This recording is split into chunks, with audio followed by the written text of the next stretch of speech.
that report to you again later. I kind of want to give the 20,000 foot level, and then we're going to have a number of speakers, both from the police department here, Chief Young, and from the FBI. Obviously, a horrific thing happened tragically here in Oakland County again. So we've been through a number of these things, and the one thing that I want to make sure the local community is aware of first and foremost is this community works together hand in glove. This community takes care of each other. And we have been communicating regularly. I have been texting the chief, not just in West Bloomfield, but every place that's got significant houses of worship, Jewish facilities, synagogues, temples, you name it, over the past 2 weeks. Obviously, what happens around the world sometimes affects us, so we have to think about it and be prepared for it. So we've been talking. I texted actually the head of security from the temple 2 days ago and communicated some information to him.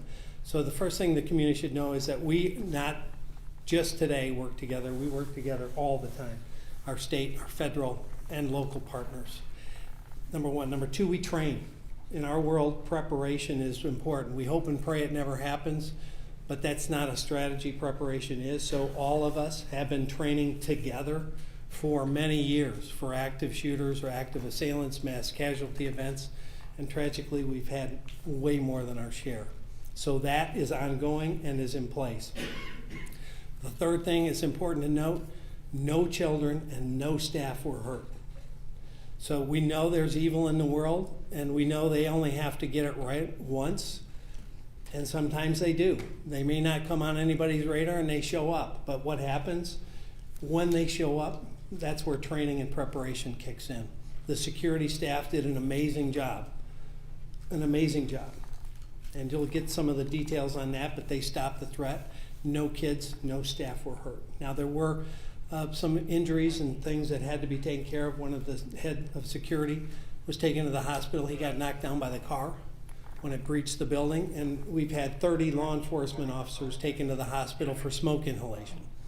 So a lot of our folks from my SWAT team and other agencies are still in treatment because that building became engulfed when the car and we'll learn all of that through the investigation, why it became engulfed in flames, what was the ignition source, and I think the ATF is taking that, the origin of that source and origin of the fire. But in any event, what it did, it caused terrible, terrible smoke in that part of the building. And so when all of our people collectively went in that building to search out the threat, to remove innocent, a lot of them took in significant amount of smoke inhalation, and they're at the hospital being treated. So I also know you're going to have a lot of questions. A lot of those questions can't be answered at this point because it's super preliminary in the investigation. You know, all of us have thoughts of maybe why this happened, but we don't operate in a world where we can presume something. We have to determine it through investigation and specificity. And that is a work that's in progress as we speak. All of us will work seamlessly together to get the answers, and then it will be called what it is. Obviously, it's a hateful, terrible thing, right? But what drove this person into action, that has to be determined by the investigation. We can presume, but we have to find those facts, and that's going to happen over the next days in time. So we won't be able to get into a lot of the evidentiary questions, but we're available to make sure the community understands that we are still on a very heightened platform. And the most important thing that I would tell the community, don't be afraid to call us. If we're not your own local police department, call your local police department. We'd rather respond to 100 nothings than miss one real deal. The only way we prevent something like this is to get a call. Something's off with my son, my brother, my boyfriend, whatever the case. I saw something posted. That's the only way we interdict, because people are more likely to see or hear something before us. So if you see or hear something, you have to communicate that, and then we can intervene and hopefully prevent. But if we can't prevent, then we respond and mitigate. That's what happened today, and I think based on the early information, it happened flawlessly. So with that, I'll kick it over to my friend Chief Young from West Bloomfield Police Department. Thank you, Sheriff. My name is Dale Young. I'm the police chief of West Bloomfield. I want to share with you how we got to where we are today. So Today, we received a 911 call which came in around 12:19 p.m. It was about an active shooter situation at Temple Israel where the individual drove into the building. West Bloomfield officers arrived on scene under 5 minutes. Temple security officers engaged the individual and neutralized the threat. Our officers, combined with area agencies, cleared the building multiple times and safely and successfully evacuated all children and staff. This is an active crime scene, and we are examining every angle related to this situation. I will now turn this over to the FBI for further comment. Hello, my name is Jennifer Runyon, last name Runyan, and I'm a special agent in charge of the FBI Detroit Field Office. This is a deeply disturbing and tragic incident, and our deepest sympathies are with the victims, their family, and the entire Jewish community. The FBI is here working with our state, local, and federal partners to investigate this incident, and I can confirm that we are leading the investigation right now as a targeted act of violence against the Jewish community. As my partners have said, this is an active and ongoing investigation with an active crime scene, and I ask for your patience as we process this evidence and pursue every lead that has come to us and that we have developed thus far. What I can share is this: there was one subject involved in this incident who is now deceased. And as my partners have said, we've had no victim fatalities. I would not be able to provide additional information at this time on the subject or his motive, as our goal is to protect the integrity of this investigation and to ensure that we give you accurate and timely information as soon as we can. The FBI was notified of active shooter at Temple Israel at approximately 12:45. We immediately activated and deployed all of our crisis response resources, which includes our SWAT team, our crisis negotiation team, our evidence response team, our special agent bomb techs, our weapons of mass destruction team, our cellular analysis survey team, and our victim services, as well as more than 100 agents and analysts to ensure that we are actively mitigating and responding to the active threat, but also pursuing diligently and methodically every lead that we have. My ask to the public is a few things. I know everyone wants information now, but I ask that you be patient as we are still processing this scene and still pursuing everything that we can and that has come to us today. Second, we've activated a digital media tip line for any witnesses who has photos or videos of the incident today. They can upload those at www.fbi.gov/West Bloomfield attack, all one word. But the public can also report through our call line at 1-800-CALL-FBI if you have any information about this incident and or any other suspicious activity that you see around in your community, your life, your places of worship, your schools. As the sheriff said, we all need to remain vigilant, and it takes the whole community to ensure that we remain safe. I also understand that congregants may have left some personal effects at the synagogue, and as soon as we have a reunification site to get those effects to the affected victims, we will be sure and release that as soon as possible. I want to thank our partners and the first responders and the security personnel at Temple Israel who did an excellent job at mitigating this threat, and we are very grateful for their bravery and their service. Next, I'd like to bring up offer up Stephen Ingberg, the CEO of the Jewish Federation of Detroit. As the CEO of the Jewish Federation of Detroit, I'd love to say I'm shocked or I'm surprised, but I'm not. This is something that we train for. Thank you to all of the law enforcement officers who stand behind us and the many who don't. Thank you to our Jewish community security team. This is a tough time. It is a tough time, but we will get through this. We will get through this together. We will get through this stronger. And we'll continue to be loud and proud of being Jewish. This will not change us. This will not deter us, and we will continue. With that, I'd like to turn over to Rabbi Ariana Gordon of Temple Israel.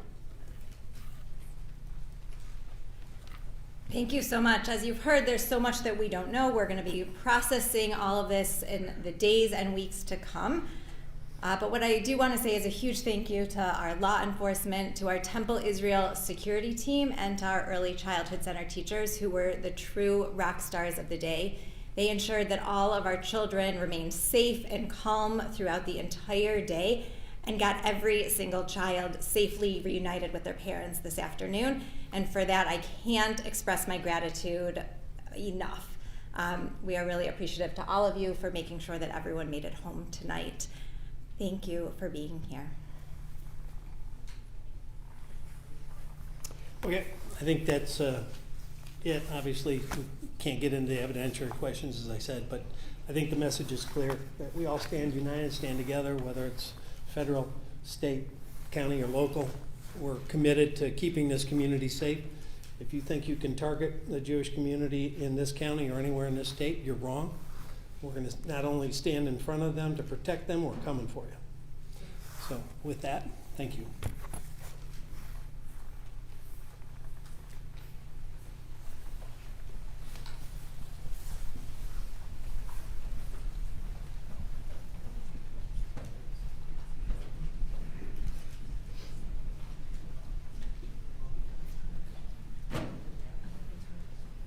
That will be all for our media event today. However, the FBI will be giving an update tomorrow. That update, information on the location and time, can be found on their social media. I ask that you follow their social media. If you have any questions overnight, those inquiries can be sent over to the FBI Detroit field office. Again, tomorrow the FBI will give another media update. That time and location will be determined and put on their social media. Our local agencies will try and share that information with you all as well. Thank you. Quick question. Okay, you've been listening to a press conference from local and federal officials on the attack today at Temple Israel in West Bloomfield. We also heard from the rabbi of the synagogue as well as from a local Jewish leader, and we didn't learn a lot of new information. It's still a fluid situation, and a lot of the big questions that people have, namely, who was this suspect? What might have motivated them? Sheriff Bouchard, Oakland County Sheriff Bouchard, really emphasized that we cannot presume, we cannot make assumptions. We do know that there are some rumors going around online, but they are just that at this point. So we just caution everyone to wait for further updates from law enforcement. Yeah, he made that very clear, saying that we may all have thoughts on what could have happened or why, but until they know, they don't want to say anything. But what he did say is that we know that this is a hateful and terrible thing that happened. They've also mentioned the fact that they've been in communication with the temple for at least 2 weeks now and other houses of worship as well, just to be prepared for something like this. And that preparedness really came into play today. Like you said, though, we're not getting a lot of new information. They are strategically being very tight-lipped as they continue to investigate. They say that they're going to be very methodical about how they move forward.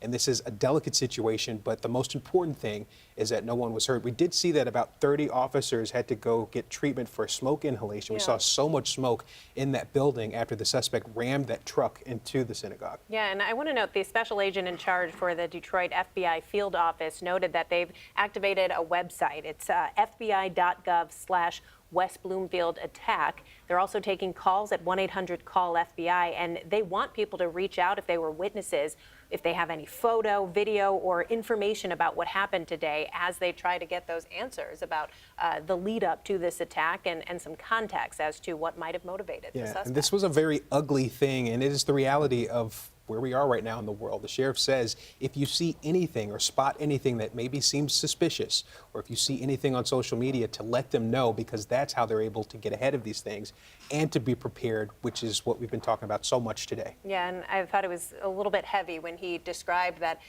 we've been through this before. As sheriff of Oakland County, he said this is not shocking, this is not new, and unfortunately they have been through this situation before, and it has to do with the heightened state of tension that we've been under recently and in recent years, and that's why there is so much training, so much collaboration between local, state, and federal law enforcement. And again, we just can't say enough how much that paid off today, in that no students, no staff, no one other than the attacker was seriously hurt. Yeah, we heard from a representative from the FBI Detroit field office confirming that they are investigating this as a targeted act of violence against the Jewish community.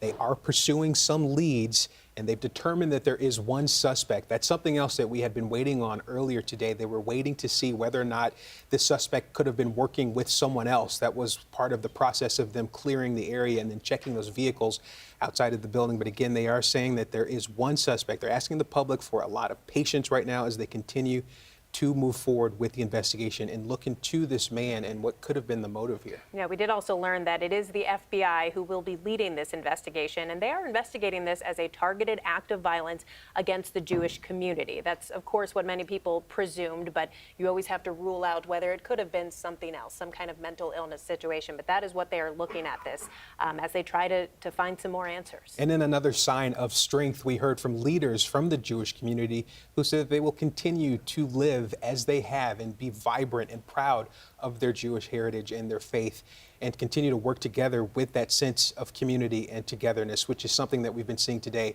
another sign of strength. Yeah, the sheriff also said if anyone thinks they can try to do something like this again, that they are wrong. And if they try, he said law enforcement will stand in front of the potential victims to protect them and try to mitigate or stop anything like this from happening ever again. Yeah, they cleared the building multiple times, but continued with the lockdown and made sure that everyone was accounted for. And again, those law enforcers, about 30 of them, were taken to be treated for smoke inhalation. The head of security was also taken to the hospital after he was hit by that truck that rammed the building. Let's go now to Elaine Rojas Castillo, who is live for us out there on the scene. You've been able to speak to some of the people who've been directly impacted by some of what's been going on. And one of them has been reunited with his wife, which is just something that so many of those families have been waiting for today after this nightmare of a day. Yeah, Terrence and Shayna, it's tough as you can imagine because where we are right now is pretty predominantly law enforcement. But just before we got back on air with you during the press conference, an employee was leaving the building and they said that they weren't allowed to share anything because of the open investigation. As an employee, they were asked to refrain from sharing any sort of details. But she did confirm to us that she was inside at the time that this happened. And she's really shaken up. But she says that hearing the support from the community, she's been getting messages from people, seeing things on air. It's helping her mental state with all of this, that even through all of this fear and panic and overwhelm, she says knowing that the community is supporting them is helping. And that's what we're really hearing from people across the board. During that press conference, you could hear leaders from Temporal Israel say that they will recover from this, but knowing that people were there to respond, there to help, is really allowing them to focus on each other and recover from something like this.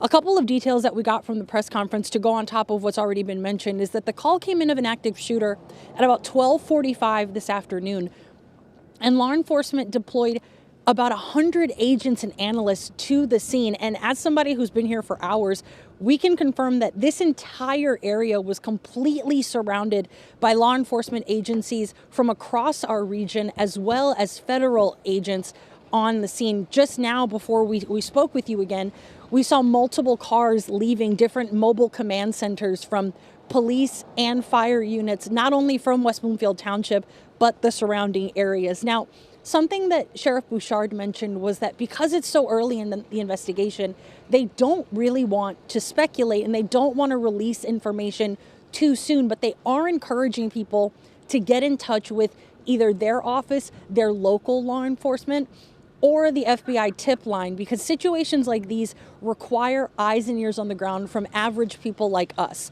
And they say that they can't intercede or intervene in situations unless someone is paying attention.